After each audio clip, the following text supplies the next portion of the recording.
નમસ્કાર મિત્રો, સ્વાગત છે તમારું અમારી યુટ્યુબ ચેનલમાં। આજની વિડીયોમાં વાત કરીશું દેશ અને દુનિયાના મહત્વના સમાચારની। સૌપ્રથમ વાત કરીએ તો ત્રિપુરામાં સાંપ્રદાયિક તણાવ, ઇન્ટરનેટ સેવા બંધ કરી દેવામાં આવી છે। ત્રિપુરાના ગંડવિસામાં કથિત મોબ લિંચિંગમાં એક આદિવાસી વિદ્યાર્થીનું મોત થયું છે, જે બાદ ગાંડતવિસામાં કોમી તણાવની સ્થિતિમાં મુકાઈ ગયું છે। સાવચેતીના પગલાં તરીકે કલમ 144 લાગુ કરી દેવામાં આવી છે। આ ઉપરાંત 24 કલાક માટે ઇન્ટરનેટ સેવા બંધ કરી દેવામાં આવી છે। આ વિસ્તાર રાજ્યના ધલાઈ જિલ્લામાં છે। અહીં 5 દિવસ પહેલા આદિવાસી વિદ્યાર્થી પરમેશ્વર રેઆંગનું કથિત મોબ લિંચિંગમાં મોત થયું છે। મિત્રો, અન્ય મહત્વના સમાચારની વાત કરીએ તો 2060 સુધીમાં ભારત સૌથી મોટી અર્થવ્યવસ્થા બનશે। ભારતને વિશ્વની સૌથી મોટી અર્થવ્યવસ્થા બનવા માટે 2048 સુધી રાહ નહીં જોવી પડે। ભારત 2031માં જ આ સિદ્ધિ હાંસલ કરી શકશે। ઉપરાંત ભારતમાં 2060 સુધીમાં તો વિશ્વની સૌથી મોટી અર્થવ્યવસ્થા બનવાની પણ ક્ષમતા છે। આરબીઆઈના ડેપ્યુટી ગવર્નર માઇકલ પાત્રાએ આ વાત કહી છે। તેમણે કહ્યું છે કે ભારત જો આગલા 10 વર્ષમાં 9.5%ના દરથી આર્થિક પ્રગતિ કરશે તો વિકસિત દેશ બની જશે। મિત્રો, અન્ય મહત્વના સમાચારની વાત કરીએ તો હવે જંગલના રાજા પર એઆઈની નજર રહેશે। ગુજરાત હાઈકોર્ટ દ્વારા વર્ષ 2018માં સિંહોના અપમૃત્યુને લઈને હાઈકોર્ટમાં ગત સુનાવણીમાં હુકમ કર્યો હતો અને હાઈ લેવલે અને વન વિભાગ ભેગા મળીને એક હાઈ લેવલ કમિટી બનાવી જે સિંહોના આકસ્મિક મૃત્યુના કારણો અને તેને અટકાવવાના ઉપાયો શોધીને એક એસઓપી બનાવે। જેમાં રેલવેએ જણાવ્યું હતું કે હાઈકોર્ટના આદેશ મુજબ 10 સભ્યોની એક કમિટી બનાવવામાં આવી છે, જેમાં 5 સભ્યો વન વિભાગના અને 5 સભ્યો રેલવેના ઉચ્ચ અધિકારીઓ છે। મિત્રો, અન્ય મહત્વના સમાચારની વાત કરીએ તો વસ્ત્રાલના 20,000 લોકો વાનરના બાનમાં છે। વસ્ત્રાલમાં છેલ્લા કેટલાક દિવસથી વાનરના ત્રાસથી લોકો ત્રાહિમામ પોકારી ઉઠ્યા છે। વાનરે અત્યાર સુધીમાં 10 લોકોને બચકા ભર્યા છે, ત્યારે આ વિસ્તારમાં 20,000થી લોકો વધારે વસવાટ કરે છે। વાનરના ત્રાસને કારણે લોકોમાં ભયનો માહોલ છવાઈ ગયો છે। લોકો ઘરની બહાર નીકળવાનું ટાળી રહ્યા છે અને બાળકોને શાળામાં મોકલતા પણ ડરે છે। આ અંગે રજૂઆત પણ કરાઈ હતી, પરંતુ હજુ સુધી વાનરને પાંજરે પુરાયો નથી। મિત્રો, અન્ય મહત્વના સમાચારની વાત કરીએ તો ઓનલાઈન સાડીના વેપારની આડમાં દેહ વ્યાપાર। સુરતમાં પોલીસની રેડ દરમિયાન એક ચોંકાવનારો ખુલાસો થયો છે। સરથાણા પોલીસે એસી ડોમમાં ચાલતા ઓનલાઈન સાડીના વેપાર પર રેડ કરતા ત્યાં દેહ વ્યાપાર થયો હોવાનું ખુલ્યું છે। એસી ડોમની અંદર નાની નાની કેબિન બનાવવામાં આવી હતી, જેમાં દેહ વ્યાપાર થતો હતો।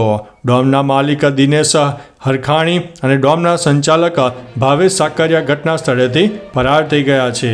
મિત્રો, અન્ય મહત્વના સમાચારની વાત કરીએ તો રાષ્ટ્રીય કરણી સેના અને રાજપૂત કરણી સેના વચ્ચે મારામારી અને ફાયરિંગની ઘટના બની છે।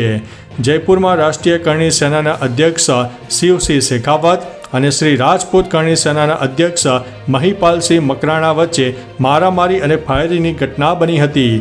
આ ઘટનામાં ઘાયલ થયેલા મકરાણાને હોસ્પિટલમાં ખસેડવામાં આવ્યા છે। આ અંગે શેખાવતે કહ્યું છે કે મકરાણા 4 લોકો સાથે ચિત્રકૂટ વિસ્તારમાં આવેલી મારી ઓફિસમાં આવ્યા અને ફાયરિંગ કર્યું। હાજર સિક્યુરિટી ગાર્ડે તેને પકડી લીધો હતો।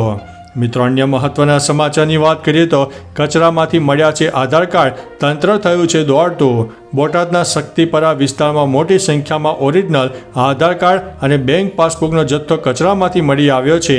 ચિંતાજનક વાત છે કે તમામ પાસબુક અને આધાર કાર્ડ ઓરિજિનલ છે। સ્થાનિક લોકોએ તંત્રને જાણ કરતા મામલતદાર સહિતના અધિકારીઓ દોડતા થયા હતા। મોટી સંખ્યામાં સંવેદનશીલ દસ્તાવેજો રસ્તા પર મળતા અનેક સવાલો ઊભા થયા છે। મિત્રો, અન્ય મહત્વના સમાચારની વાત કરીએ તો પીએમ મોદી નવયુગલને શુભ આશીર્વાદ આપશે। 12 જુલાઈ અંબાણી પરિવારમાં શાહી લગ્ન યોજાયા હતા, જેમાં અનંત અને રાધિકાના લગ્ન જીઓ વર્લ્ડ સેન્ટરમાં થયા હતા। આ લગ્નમાં દેશ વિદેશના સેલેબ્સ પણ પહોંચ્યા હતા। બોલિવૂડના અનેક સેલેબ્સ પણ જોવા મળ્યા હતા। દીકરાના લગ્નમાં નીતા અંબાણીએ ડાન્સ કર્યો હતો। અર્જુન કપૂર, રણવીર સિંહ, વરુણ ધવન પણ નાચતા જોવા મળ્યા હતા। ત્યારે પીએમ મોદી આ નવયુગલને શુભ આશીર્વાદ આપવા માટે આવશે। મિત્રો, અન્ય મહત્વના સમાચારની વાત કરીએ તો 133 રૂપિયાના મોમોની ડિલિવરી ન કરી ઝોમેટો પર 60,000નો દંડ ફટકારવામાં આવ્યો છે।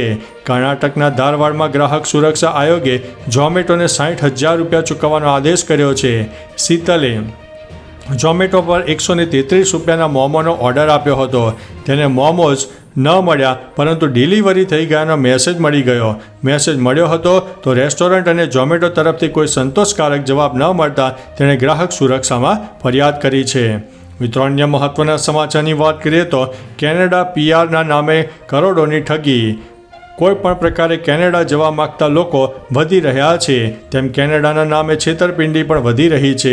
આવી જ એક ઠગ ટોળકી સામે 2 ફરિયાદ નોંધાઈ છે. કેનેડાના પીઆર વિઝા આપવાની લાલચે 1.60 કરોડની છેતરપિંડી કરવાની વાત સામે આવી છે, જેથી અમદાવાદના બોડકદેવ પોલીસ સ્ટેશનમાં ઋષિકેશ પુરોહિત, બિસ્વદીપ દેવ, સુજાતા વાધવા અને પ્રશાંત વિરુદ્ધ ફરિયાદ દાખલ કરવામાં આવી છે.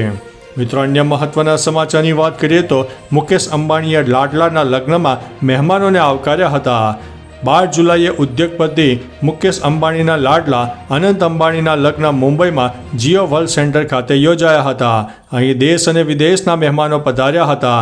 ત્યારે મુકેશ અંબાણીએ તેમના દીકરાના લગ્નમાં આવેલા તમામ મહેમાનોને સ્ટેજ પરથી આવકાર્યા અને તમામનો આભાર માન્યો હતો. મિત્રો, અન્ય મહત્વના સમાચારની વાત કરીએ તો એમપી સહિત 8 રાજ્યોમાં ભારે વરસાદનું એલર્ટ. બિહારમાં ભારે વરસાદના પગલે નદીઓમાં પૂરની પરિસ્થિતિ સર્જાઈ છે, જેના પગલે લોકોના ઘરોમાં પાણીમાં ગરકાવ થઈ ગયા છે અને ભારે નુકસાનની ભીતિ સેવાઈ રહી છે. આ સાથે હવામાન વિભાગે મધ્યપ્રદેશ સહિત અન્ય 8 રાજ્યોમાં ભારે વરસાદનું એલર્ટ આપ્યું છે. હવામાન વિભાગની આગાહીના પગલે તંત્ર દ્વારા લોકોને સાવચેતી રાખવા માટે અપીલ કરાઈ છે. ઉલ્લેખનીય છે કે બિહારમાં વીજળી પડતા 21 લોકોના મોત થઈ ગયા છે. મિત્રો, અન્ય મહત્વના સમાચારની વાત કરીએ તો સૂર્યપુત્રી તાપી નદીનો ગઈકાલે જન્મદિવસ ઉજવાયો. દર વર્ષે અષાઢ મહિનાની 7મે તાપીનો જન્મદિવસ ધામધૂમથી ઉજવવામાં આવે છે. આ વર્ષે પણ ઉજવણીના ભાગરૂપે 1100 મીટર લાંબી ચૂંદડી અર્પણ કરવામાં આવી હતી. કુરુક્ષેત્ર ઘાટ વતી કહેવાયું છે કે તાપી માતાનું અર્ચન પૂજન કર્યું હતું. ભક્તિ જમનાજી આપે, જ્ઞાન ગંગાજી આપે, નર્મદા આનંદ આપે. તાપીનું તપ એટલું છે કે ક્ષણ માત્રનું તપ અનેક ગણું આપે છે.